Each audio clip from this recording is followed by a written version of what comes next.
So aku ada satu kes, bila aku berbual dengan isteri dia, Okey.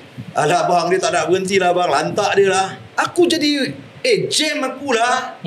Kan, sebab ini adalah masalah yang kronik. Dia boleh bunuh kau, dia boleh bunuh mak kau, dia boleh bunuh anak-anak kau. Kenapa kau respon benda ni seolah-olah benda ni tak ada apa? Betul.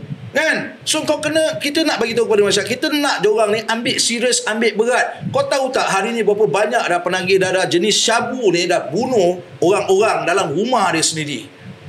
Sungai Penjala, mak bapak kena bunuh, babe.